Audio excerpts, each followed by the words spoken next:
Welcome, YouTubers, to another Doctor Theatre YouTube Podbite, and welcome to my friend Phil, who's part of the Doctor Theatre setup. Hello, Phil, who's just down the road, but obviously we don't get together under the current circumstances. And what are we talking about today, Phil? Today we're going to be talking about top of the flops, obscure shows that didn't catch fire. So the shows that didn't set the world alight, but perhaps might have some interest and some worth and a due reappraisal. Yeah, deserve a second chance. Yeah. Okay, do you want to kick off and tell us what the first is? Because we've got two choices each, haven't we? We've decided. So kick off and tell me what you've chosen and why you've chosen it. Okay, the first show that I have chosen is called It's a Bird, It's a Plane, It's Superman. Yay! Which is a 1966 musical. And I mean, when I list the contributors, it's amazing that this didn't catch fire. It's a lot of good people having a really bad day, because you've got music by Charles Strauss and Lee Adams. Well, Charles Strauss as Annie, of course. Yeah, and Bye Bye Birdie. Directed by Hal Prince. Hal Prince himself. Wow. Never heard of him. And it's and so it opened on Broadway in 1966 with Bob Holliday in the role of Superman. And I just thought it was interesting because obviously there was such a big fuss made about Spider-Man Turn Off the Dark. And again, that was another flop. And I think it's quite an earnest attempt to put a superhero on stage, and there's a lot of themes that work, you know, in the same way that Back to the Future works. It's like it's not about the superheroics, more so about the dynamic between the love triangle between Superman, Clark Kent, and Lois Lane. So it's the human relationships rather than the superpowers that focus the show. Yeah, I mean, obviously, there's a great history of people being flown around on wires in theatres. Anyway, you know, that's something that's actually quite achievable, and it actually received good notices on Broadway. Surprisingly, it wasn't the critics that killed it; it just didn't catch fire with an audience. And I mean, I listened to it a few years ago, and I was revisiting it again this weekend. I think it's a promising score. If you were going to do it now, you'd have to make a decision: are we doing a period piece? Are we going to update it? There's some race, some cultural stereotypes, like the villains are Chinese gangsters. There's some sexism as well, like Lois has a song when she finally, the veil falls from her eyes and she finally realizes that she's in love with Clark Kent, not Superman. She has a number about how she wants to be a housewife after all. have his tea. But supposedly nothing that a rewrite couldn't fix. Nothing that a rewrite couldn't fix. And it played, I can't believe I missed this actually, but in 2014 at Ye Old Rose and Crown, it had its UK debut. They did a production in 2014, and again it received good notices, and people have got quite a lot to say about the score. The standout number is called "You've Got Possibilities." That's the one I'd listen to. And there is a TV version of it, isn't there? Because I know this because I've done my research, and you can find it on the YouTube. And I hasten to add, don't watch that. Don't watch that. I'm trying to sell people on the positives of this show, and it was sort of updated. It was this obscure, like I think it might have been PBS. It was like a late night slot on American television where they dug musicals which didn't require much copyright clearance. It's all shot on videotape. They tried to update the score and they've cut songs. It looks fairly cheap, doesn't it? Yeah, it's got Leslie Ann Warren in it as Lois Lane, which is a pretty big get for a pretty terrible special, really. I just wanted to point out that if anybody wanted to watch it, it's on this very channel, and I think it's called is it Superman, the musical, or something like that? It was just search Superman, and it's 1975 anyway. Yeah. So people will find it. So we've had it's a bird, it's a plane, it's Superman. That's the title of the show, isn't it? The official title of the show. Yeah. So look out for that one. I think you can get it on CD now and download it and everything. So if you're interested in your superheroes, I have to say, you mentioned Spider-Man Turn Off the Dark, a famous recent flop, and I really rather like the score to that. So yes, I think we need more superheroes in our theatres, basically. Right, my first choice, because I've got props. I did say about this last time. No props, and it is. Can we see that? Can you see? Is it? It's Jeanne. Jeanne. The Story of Joan of Arc by Shirley Roden, a rock musical that happened in 1985 when I was a student in Birmingham. We got tickets to the theatres, and Jeanne was just opening under Bill Kenwright's production. And we got tickets, and it just blew all of us who were part of that little student circle away, and we just kept going back and seeing it over and over again. It's a fabulous show. Famous story, of course. Jeanne was played by Siobhan McCarthy, who's most famous to musical theatre fans for being the original mistress in Evita. She's Florence, not Florence, sorry. What's the other one? Svetlana, sorry. That's Svetlana in the original chess cast. And most recently, the original Donna in Mamma Mia. So, a great musical pedigree. And it was written by Shirley Roden, who came from the rock and pop world, and it was commissioned by Kenwright. And to be honest, the reaction it got at Birmingham was pretty sensational. Audiences absolutely loved it. So they thought it was fairly certain that when it were transferred to London, that the same was going to happen. However, the London critics had other ideas. They took it to Sadler's Wells, which is not a great theatre to kind of debut a rock opera in, because it's a bit out anyway, but and more famous for its ballet. And basically, they just destroyed it. Unfortunately, Siobhan McCarthy was committed to going into chess, so she couldn't do it. So they brought in Rebecca Storm as Jeanne, or Joan of Arc. And they just got slaughtered, and it closed. There was initial, I think, 6-week booking period, and then they were going to see if they could take it right into town, but it closed after 2. That's how vicious the reviews were. But I think everybody who saw it absolutely loved it, apart from those sniffy London critics. And it kind of brings up the question of what makes a hit and what makes a flop. I think often it's just timing sometimes. Clearly, there are bad shows out there, and always have been. But sometimes I just think timing is crucial. And I think in the mid-1980s, when the rise of the mega musical started, and by then the critics were kind of becoming hardened to this and had this attitude of they wanted to slap things down as much as possible. And it was harder to do with the RSC and Lloyd Webber because they got money power behind them. So anything that came along without that kind of financial clout or influence, I think they were more than happy to slap down. Yeah, I was going to say that you do appreciate the hype machine, the Andrew Lloyd Webber hype machine, like all of his 80s output.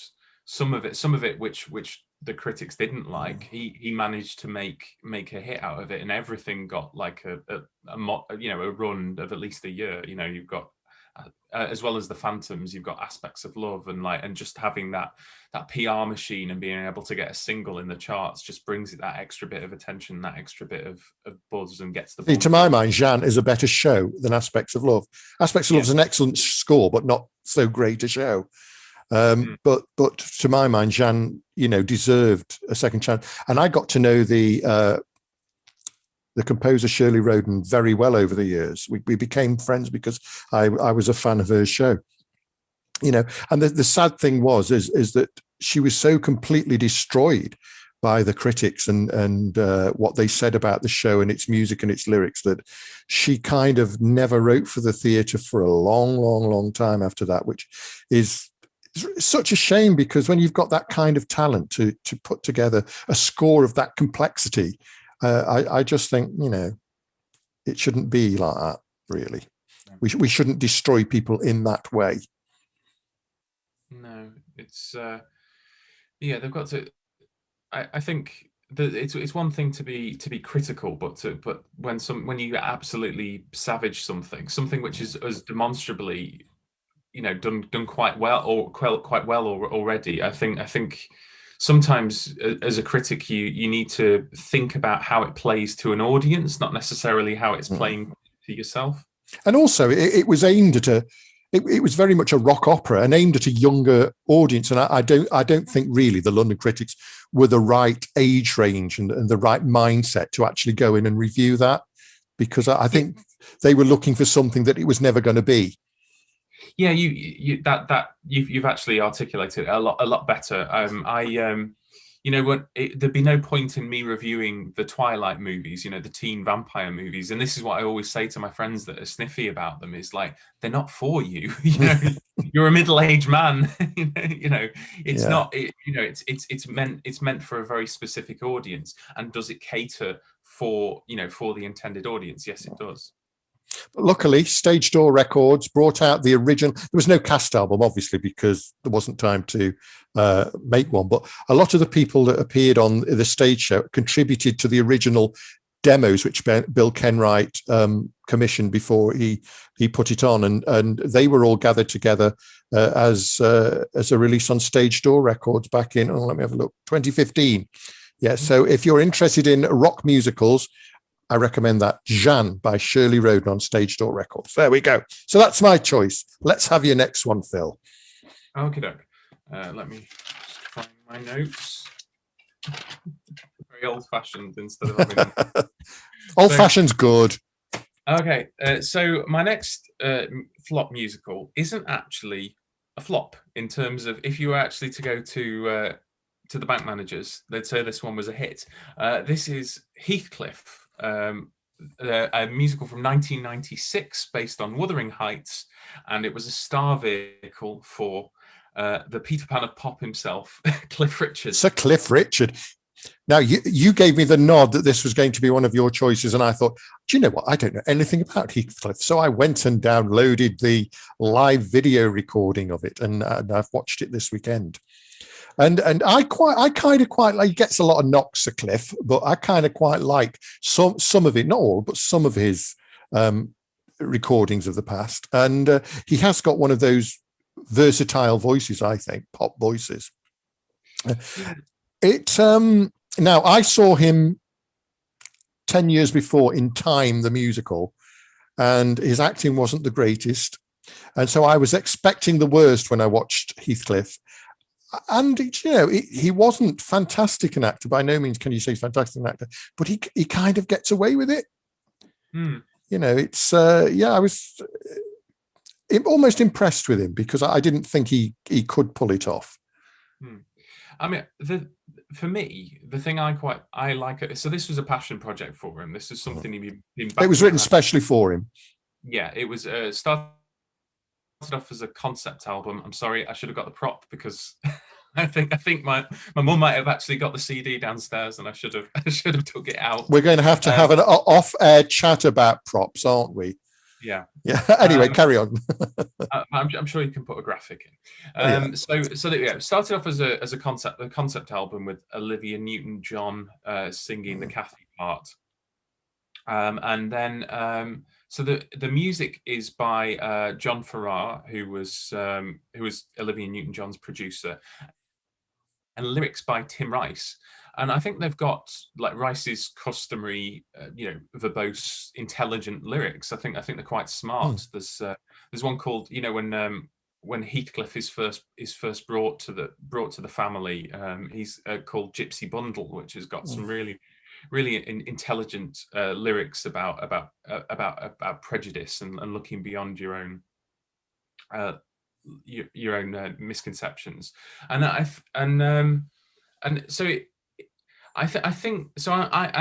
really like the score. But the thing is, it was only ever conceived as a Cliff vehicle. So it was supposed to open in 1994. They had 150,000 in advance ticket sales at the Birmingham NEC, and then the show wasn't ready. It was postponed. But being Cliff, he just dusted off his greatest hits tour, and everybody's ticket, instead of refunding the tickets, everybody got a ticket to his greatest hits show instead. And then it eventually opened in 1996 in Birmingham, and it ran for a year. Did a month at the Palace in Manchester, and was hugely successful from a box office point of view. Yeah, and ended at the Hammersmith Apollo.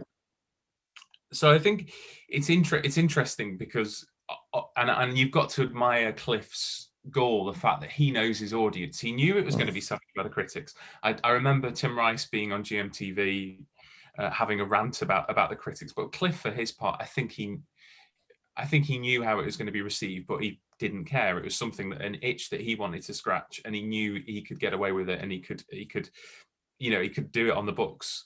But I'd be really fascinated to see this in somebody else's hands. I suppose the thing is, it's not really occurred to anyone, because it's not like when Cyndi Lauper does Kinky Boots, because it was Cliff, it was conceived. I think one of the things that did come over to me when I was watching it is very much, it does feel like an album on the stage rather than a properly constructed musical. There's lots of times where there's just Cliff standing there, or Kathy just standing there singing a lovely song. But in a more constructive musical, you'd have much more interactive passages with the characters, and that's kind of, I sort of thought, oh yes, this does feel like an album that they're just singing on the stage, because there's so many long solo passages. Yeah, and there's I remember in the program there's a character called the Troubadour, which is Cliff's guitarist, who was his touring guitarist who was out of work for a year, so they gave him a part, and he plays the overture. It's the only time that you ever see a member of the band in a music. But to be fair, it was a lot more enjoyable than I actually thought it would be, because I have seen some internet savaging of Heathcliff over the years, and no, I quite enjoyed it. For a Saturday afternoon, visit to the theatre, it wasn't too bad. Yeah, I think the standout number for me is "I Do Not Love You, Isabella," which is when he's about to marry Isabella, but obviously he's in love with Kathy, and it's a song between the three of them. Yeah, that's really good. And then the last number, "Be With Me Always," is quite a nice little pop song about grief and loss. So I'd just be curious. This is throwing it out there. Maybe one day I'll direct it. I'd love to see it restaged in different hands. Maybe I'd update the books, some of the dialogue, some of Frank Dunlop's dialogue, clunks. Yeah, along. a bit clunky. Yeah, but take those songs, use those songs as the framework. And reimagine it. Yeah, and cast a lead that hasn't got any baggage and isn't the Peter Pan of pop, and see how it does, because a pop musical about Heathcliff, to me, sounds like Money in the Bank. So there we go. Yes, I think revive Heathcliff. There we go. Whoever's got money out there, revive Heathcliff. Right, last choice, and it is Metropolis, which came to the West End in 1989 for about 8 to 9 months, and had one of the most impressive sets ever seen, I think, in the West End at the time. But more importantly, I like the score, a fabulous score, and the cast, because we've got, have you seen Fritz Lang's Metropolis, the 1920s film? Do you know the story? I've seen the Queen video. Oh, well, yeah. So you've just... yes, I do. I did. Well, the great overlord who's putting all the workers and working them to get death underground is played by in the original London cast, Brian Blessed. Oh wow! Now, Brian Blessed. unsurprisingly, some of the critics said that he was a little over the top in the role. No. But, it is an over the top show anyway. The whole thing about it is it's a heightened story. So I think, he got away with it. And, he's got a great voice anyway when he decides to sing. He can put it over. And we've got the great Broadway diva Judy Kuhn as Maria Stroke Futura, the robot who's given her face and goes to infiltrate the rebellion workers below. Graham Bickley was Stephen, which is a love interest. Jonathan Adams played the scientist Warner. Now, Jonathan Adams is Dr. Everett Scott in the Rocky Horror Picture Show. And Stephen Parry is as George. Yeah, and Colin Fay, we know from our Doctor Who connections. Colin Fay was Kondo in The Brain of Morbius. So if Doctor Who fans out there, they'll know big old Colin Fay. Yeah, and I just think there's some brilliant choral work in it. If you listen to the CD, the songs are really melodic. There's some fantastic choral work. And I just didn't know why it closed as early as it did. I mean, certainly to look at it was incredible anyway. So it had got everything going for it. It had got a hit squad cast. It had got, in my opinion, an excellent pop rock score. And also it had got some of the biggest sets or, the most complex sets ever seen in the West End. And yet, fate plays its part and the critics play their part, because they were happy to slap it right down. And, at the end of the day, you can only put on a musical as long as the money's coming in. And to run a show of that size, they needed a lot of money coming in each week. Yeah, that's the problem, isn't it? The bigger the production, the bigger the flop. If it works and you get an audience, if you're Starlight Express and you get an audience, that's great. But if you're, if you're Time or Metropolis and you've got a big set, it costs a lot of money. I was under the impression that it was John Napier's set for. I don't know where I've been carrying that around in my head since the 80s, I think. But I looked at the CD booklet, and it's a guy called let me say Ralph Koltai. Okay. Never heard of him, but the sets were just phenomenal. Oh, the choreography is I did notice it was by Tom Job, the brilliant Tom Job, who was the arbiter in chess and the second Electra in Starlight Express. Brilliant performer. Sadly gone now.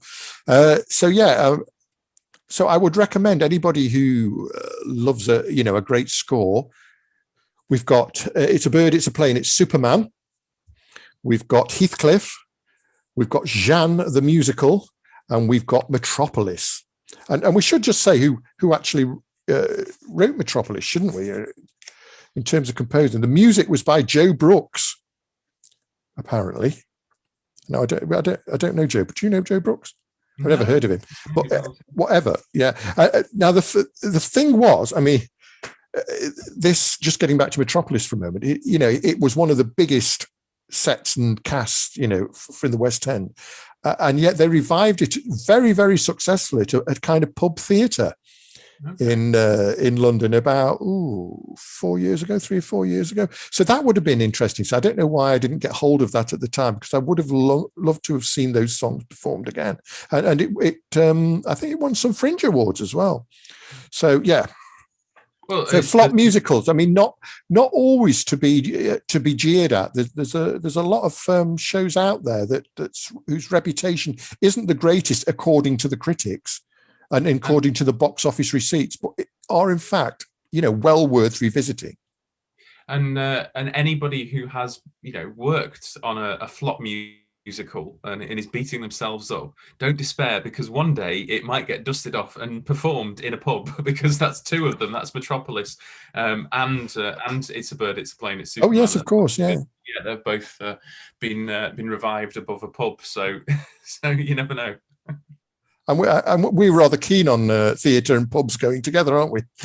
Yeah, it's a good combination. It combines two things we love. Yeah, and strangely enough, I'm not as critical when I'm in the club. Yeah, by the time of the fifth gin and tonic, we're much less critical. Yeah, Act 2 just flew by. Well, there we go. Another pod bite, top of the flops. And I hope you've enjoyed our little chat. As ever, if you want the full podcast and our in-depth look at shows, then look for drtheatre.blogspot.com. The address is in the description below, drtheatre.blogspot.com, or you can find us on the Podbean podcast platform. And if there's anything you'd like us to talk about, we do love doing a deep dive on obscure musicals. So if there's a flop you'd like us to evaluate, please let us know, because it's no great hardship for us to listen. No, not at all. And the latest podcast we've done is on Blood Brothers, but there is a whole, I think we've done about 23, 24 podcasts now, haven't we? And so they're all there for you to listen to. And we've got some good ones coming up as well. We've got a big anniversary for a major musical. We're going to cover that.